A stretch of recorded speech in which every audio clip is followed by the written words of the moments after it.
ರಾಜ್ಯದ ಆಡಳಿತ ಸಂಪೂರ್ಣವಾಗಿ ಹಾದಿ ತಪ್ಪಿದೆ.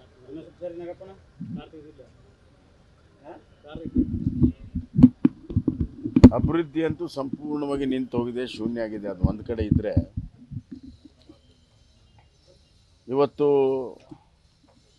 ಅಧಿಕಾರಿಗಳ ವರ್ಗಾವಣೆಯಲ್ಲಿ ಬಹಳ ದೊಡ್ಡ ಭ್ರಷ್ಟಾಚಾರ ನಡೀತಾ ಇದೆ. ಅದು ಸ್ಥಳೀಯ ಮಟ್ಟದಿಂದ ಹಿಡಿದು ರಾಜ್ಯ ಮಟ್ಟದ ಅಧಿಕಾರಿಗಳಲ್ಲಿ ಭಾಳಷ್ಟು ಭ್ರಷ್ಟಾಚಾರ ವ್ಯವಹಾರ ನಡೆದಿದೆ. ಹೀಗಾಗಿ ಪ್ರಾಮಾಣಿಕ ಅಧಿಕಾರಿಗಳ ನೈತಿಕತೆ ಸಂಪೂರ್ಣ ಕುಸಿದು ಹೋಗಿದೆ. ಆಡಳಿತ ಪಕ್ಷದ ಶಾಸಕರೇ ಬೇಸತ್ತು ಈಗ ಹಲವಾರು ಭ್ರಷ್ಟಾಚಾರದ ವ್ಯವಸ್ಥೆ ಪ್ರಕರಣಗಳನ್ನು ತೆಗೆದಾಗಲೂ ಕೂಡ ರಾಜ್ಯದ ಸರ್ಕಾರ, ಮುಖ್ಯಮಂತ್ರಿಗಳು ಅದರ ಬಗ್ಗೆ ತುಟಿ ಪಿಟಿಕ್ ಅಂತ ಇಲ್ಲ. ಮತ್ತು ನನಗೆ ಅರ್ಥ ಆಗೋದಿಲ್ಲ,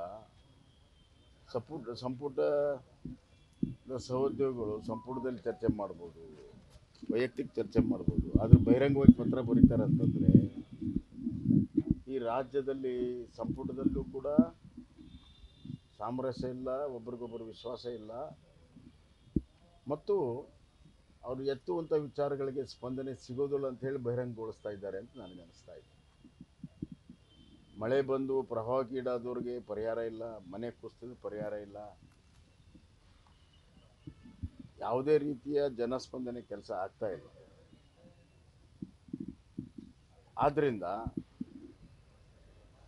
ಇಡೀ ಈ ಆಡಳಿತದ ವಿರುದ್ಧ ಜನ ಆಂದೋಲನ ಶೀಘ್ರದಲ್ಲಿಯೇ ಪ್ರಾರಂಭ ಆಗುತ್ತೆ. ಜನರ ವಿಶ್ವಾಸದೊಂದಿಗೆ ಭಾರತೀಯ ಜನತಾ ಪಕ್ಷ ಬೇರೆ ಬೇರೆಯ ಸ್ಥಳಗಳ ವಿಷಯಗಳನ್ನು ಇಟ್ಕೊಂಡು ಜನ ಆಂದೋಲನವನ್ನು ಮಾಡಬೇಕನ್ನುವಂಥ ತೀರ್ಮಾನ ನಾವು ಮಾಡಿದ್ದೇವೆ. ಸರ್, ಹಾವೇರಿ ಜಿಲ್ಲೆ ರೈತ ಆತ್ಮಹತ್ಯೆ ಆಮೇಲೆ ಯಾವ್ಯಾವ ಪ್ರದೇಶದಲ್ಲಿ ಯಾವ ವಿಷಯಗಳನ್ನು ಎತ್ತಿ ಜನ ಆಂದೋಲನವನ್ನು ಮಾಡಬೇಕು ಅನ್ನುವಂಥದ್ರ ಬಗ್ಗೆ ಅತಿ ಶೀಘ್ರದಲ್ಲಿಯೇ ರಾಜ್ಯದ ಎಲ್ಲ ಪ್ರಮುಖರನ್ನ ಕರೆಸಿ ಒಂದು ಚಿಂತನ ಮಂಥನವನ್ನು ಮಾಡಬೇಕಂತ ಹೇಳಿ ಸೂಚನೆಯನ್ನು ಅಮಿತ್ ಶಾಜಿ ಅವರು ಕೊಟ್ಟಿದ್ದಾರೆ. ಆ ಪ್ರಕಾರ ನಮ್ಮ ರಾಜ್ಯ BJP ಘಟಕ ಅಧ್ಯಕ್ಷರು ಮತ್ತು ವಿರೋಧ ಪಕ್ಷ ನಾಯಕರು ಎಲ್ಲರೂ ಸೇರಿ ಅದರ ಬಗ್ಗೆ ನಾವು ಒಂದು ಶೀಘ್ರವೇ ಆ ಸಭೆಯನ್ನು ಮಾಡಿದ್ದೇವೆ. ಸರ್, ರಾಜಕ್ಕಾಗಿ ಅವರು ಸರ್ ಗಂಭೀರ ಆರೋಪ ಮಾಡಿರುವಂಥದ್ದು ಅಂದರೆ ವರ್ಕ್ ಆರ್ಡರ್ಗೆ ಕೊಡಬೇಕು. ಅಲ್ಲಿ ಈಗ ನೀವು ನೋಡಿರಿ, ಒಂದು ಕೆಲಸ ನೋಡಿ, PWD ಗುತ್ತಿಗೆದಾರರು ಕಂಪ್ಲೇಂಟ್ ಮಾಡಿದರು, ಸಿಕ್ಕಾಪಟ್ಟೆ ಲಂಚ ಆಗಿದೆ, ಎಲ್ಲ ಸೇರಿದರೆ 50% 60% ಆಗ್ತದೆ ಅಂತ ಅವ್ರು ಮಾಡಿದರು. ಅದು ಒಂದು ಕಡೆ. ಈ ಲಿಕರ್ ಶಾಪಿನ ಅಸೋಸಿಯೇಷನ್ದವರು ಸಿಕ್ಕಾಪಟ್ಟೆ ಹ್ಯಾರಾಸ್ಮೆಂಟ್ ಇದೆ, ಒಂದು ಲೈಸೆನ್ಸ್ಗೆ ಇಷ್ಟಿದೆ, ಮತ್ತು ಒಬ್ಬ ಅಧಿಕಾರಿ ಟ್ರಾನ್ಸ್ಫರ್ ಮಾಡಬೇಕಾದ್ರೂ ಕೂಡ ಹಣ ವಸೂಲು ಮಾಡ್ತಾರೆ, ಡೈಲಿನೂ ಹಣ ವಸೂಲು ಮಾಡ್ತಾರೆ ಅನ್ನುವಂಥದ್ದು ಅವ್ರು ಕಂಪ್ಲೇಂಟ್ ಮಾಡಿದರು. KEB ಕಾಂಟ್ರಾಕ್ಟರು ಅವರು ಕೂಡ ಈ ಸ್ಮಾರ್ಟ್ ಮೀಟ್ರಲ್ಲಿ ಇಷ್ಟು ದುಡ್ಡು ತಿಂತಾ ಇದ್ದಾರೆ, ಜನರ ಮೇಲೆ ಹಾಕಿ 500-600 ರೂಪಾಯಿ ಇದ್ದಿದ್ದು 4000-5000 ರೂಪಾಯಿದ್ದು ಮಾಡ್ತಾ ಇದ್ದಾರೆ ಅಂತೇಳಿ ಅಸೋಸಿಯೇಷನ್ದವರೇ ಮಾಡಿದ್ದಾರೆ. ಎಲ್ಲ ಅಸೋಸಿಯೇಷನ್ದವರು ಇವತ್ತು ಲಂಚ ಅವತಾರವನ್ನು ಬಹಿರಂಗಗೊಳಿಸಿದ್ರು ಕೂಡ ಈ ಸರ್ಕಾರ ಇವತ್ತು ನಾಚಿಕೆಗೆಟ್ಟು ಅದರ ಬಗ್ಗೆ ಯಾವುದೇ ರೀತಿಯ ಸ್ಪಂದನೆ ಮಾಡೋದಕ್ಕಿಲ್ಲ. ಎಲ್ಲರೂ ಕೂಡ ಇದರಲ್ಲಿ ಭಾಗಿಯಾಗಿದ್ದಾರೆ ಅಂತ ಸ್ಪಷ್ಟ ಆಗ್ತದೆ. ರೈತ ಆತ್ಮಹತ್ಯೆಯಲ್ಲಿ ಹಾವೇರಿ ಜಿಲ್ಲೆ ನಂಬರ್ 1 ಇದೆ. ನಿನ್ನೆ ಮಾಧ್ಯಮದವರು ಪ್ರಶ್ನೆ ಮಾಡಿದ್ರೆ ನಾ ಬರೋಕ್ಕಿಂತ ಮೊದಲೇ ಇತ್ತು ಅನ್ನುವಂಥ ನಿಟ್ಟಿನಲ್ಲಿ ಹೇಳ್ತಾರೆ. ಜೊತೆಗೆ ಅದನ್ನು ಪರಿಶೀಲನೆ ಮಾಡಬೇಕು, ಅಂದ್ರೆ ಬೇರೆ ರೀತಿಯ ಆತ್ಮಹತ್ಯೆ ಆಗಿದ್ರು ರೈತ ಆತ್ಮಹತ್ಯೆ ಮಾಡ್ಕೊತಾ ಇದ್ದಾರೆ ಅನ್ನೋ ಲೆಕ್ಕದಲ್ಲಿ ಹೇಳ್ತಾರೆ. ಅಲ್ಲ, ಅದು ಪರಿಶೀಲನೆ ಮಾಡುವಂಥದ್ದು ಒಂದಕ್ಕೊಂದು ವ್ಯವಸ್ಥೆನೇ ಇದೆ. ಆತ್ಮಹತ್ಯೆ ಆದ ತಕ್ಷಣವೇ ಅದು ರೈತರದಿದ್ದರೆ ಅದನ್ನು ನೋಂದಾಯಿಸಿ ಅದರ ಬಗ್ಗೆ ಸಾಲ ಸೂಲ ಅಸಿಸ್ಟೆಂಟ್ ಕಮಿಷನರ್ ನೇತೃತ್ವದಲ್ಲಿದೆ. ಸೊ ಅದು ಹಾಗೇ ಆಗುತ್ತೆ. ಆತ್ಮಹತ್ಯೆ ಇವತ್ತೇನು ನಡೀತಾ ಇದೆ ಅದ್ರ ಬಗ್ಗೆ ನಾವು ಲೆಕ್ಕ ಕೊಡಬೇಕಲ್ಲ. ಇವತ್ತಿನ ಲೆಕ್ಕ ನಾವು ಕೊಡಬೇಕಾಗತ್ತೆ, ಇದ್ದವ್ರು ಕೊಡಬೇಕಾಗತ್ತೆ, ಸರ್ಕಾರ ಕೊಡಬೇಕಾಗತ್ತೆ. ಅದನ್ನು ತಮ್ಮ ಜವಾಬ್ದಾರಿ ನುಂಚ್ಕೊಳ್ಳುವಂಥ ಮಾತು ರೈತರಿಗೆ ಪರಿಹಾರ ಆಗೋದಿಲ್ಲ. ಆದ್ದರಿಂದ ಜಿಲ್ಲಾ ಆಡಳಿತ ಸಂಪೂರ್ಣವಾಗಿ ಹೊಣೆ ಹೊರಬೇಕು, ರಾಜ್ಯ ಅದಕ್ಕೆ ಪರಿಹಾರ ಕೊಡಲೇಬೇಕಲ್ಲ.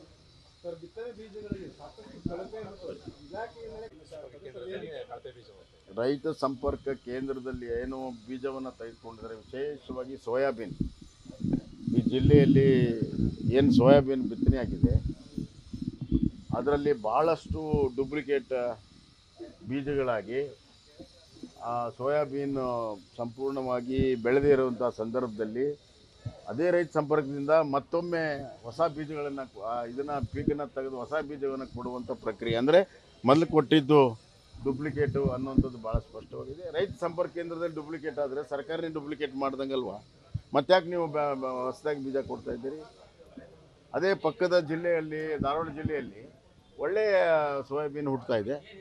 ಅವರು ಮಧ್ಯಪ್ರದೇಶದಿಂದ ತರಿಸಿರುವಂಥ ಬೀಜ ಅಲ್ಲಿದೆ, ಮಹಾರಾಷ್ಟ್ರದಿಂದ ತರಿಸಿರುವಂಥ ಬೀಜ ಇಲ್ಲಿದೆ. ಯಾಕೆ ಹಿಂಗೆ ಮಾಡ್ತಾರೆ ಇವರು? ಇವತ್ತು ಇಲ್ಲಿರುವ ಕೃಷಿ ಅಧಿಕಾರಿಗಳು ಏನು ಮಾಡ್ತಾ ಇದ್ದಾರೆ ಮತ್ತು ರಾಜ್ಯ ಮಟ್ಟದಲ್ಲಿ ಯಾಕೆ ಈ ತಾರತಮ್ಯ? ಕೃಷಿಯ ಸಚಿವರು ಇದನ್ನು ಕೂಡಲೇ ಬಗೆಹರಿಸಬೇಕು. ಮತ್ತು ಯಾವ ರೈತರಿಗೆ ನೀವು ಕಳಪೆ ಬೀಜ ಕೊಟ್ಟಿರಿ ಅವ್ರು ಪರಿಹಾರ ಕೊಡಬೇಕು. ಖರ್ಚು ಯಾರು ಕೊಡ್ತಾರೆ? ಗೊಬ್ಬರ, ಬೀಜ ಜೊತೆಗೆ ಕಳೆ ತೆಗೆಯುವಂಥದ್ದು, ಬಿತ್ತನೆ ಮಾಡುವಂಥದ್ದು, ಲೇಬರು, ಗೊಬ್ಬರ ಯಾರು ಕೊಡ್ತಾರೆ? 2 ಸತಿ ಬಿತ್ತನೆ ಮಾಡಿದರೆ ರೈತನ ನುಕ್ಸಾನ ಯಾರು ಕೊಡ್ತಾರೆ? ಕೂಡಲೇ ಅದು ಪರಿಹಾರ ಕೂಡ ಕೊಡಬೇಕು. ನ್ಯೂಸ್ ಫಸ್ಟ್ ನಿರ್ಭೀತಿಯಿಂದ ನಿಮ್ಮ ಪರವಾಗಿ.